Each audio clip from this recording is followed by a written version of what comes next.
As we enter the new year, I want to reflect on the current state of Western Australia and the year to come.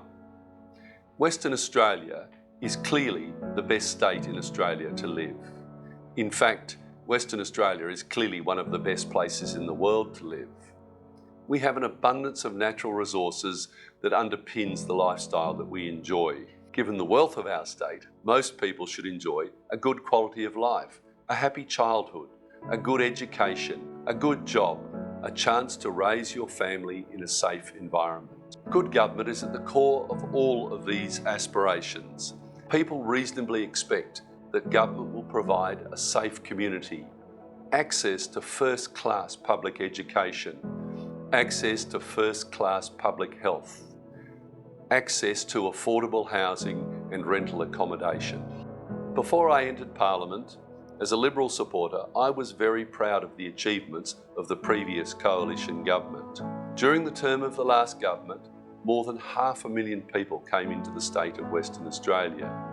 Despite that massive increase in population, the government was able to ensure that all of the critical services were provided.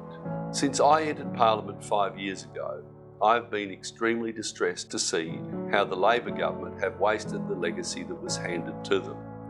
Despite record increases in government revenue due to the skyrocketing iron ore price and also due to the GST fix that was implemented by the federal Liberal government, this Labor government is failing in all of the key areas that are most important to people in the state of Western Australia.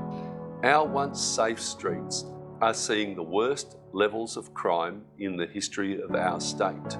Our world-class health system has deteriorated to the point of collapse. Our completely overworked nurses, midwives and doctors are distressed because they cannot provide the care to the patients that they think the patients deserve. Our children's future is being compromised. The government is simply unable to provide qualified teachers for every classroom in this state. Prices for almost everything in our state are skyrocketing, whether it's fuel, whether it's food, whether it's the cost of living associated with government fees and charges. This state government has completely failed to provide meaningful cost of living relief for struggling households, despite sitting atop an accumulated surplus of over around $20 billion since they came into government. The goal of owning a home, something that most Western Australians took for granted, is now becoming an unrealisable dream, especially for younger Western Australians. Despite the worrying deterioration in key services, we have a Labor government that cares more about spin and glossy announcements than it does about your welfare. WA deserves better. We need a world-class health service where patients can readily access the services they need in a timely manner. We need a first-class public education system where every classroom has a qualified teacher in front of it. WA deserves safe streets and a strong police force.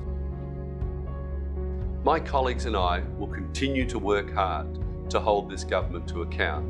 As we enter the new year, I'll be outlining the policies and ideas that we have to provide a better quality of life for you and to make Western Australia a safer and better place to live.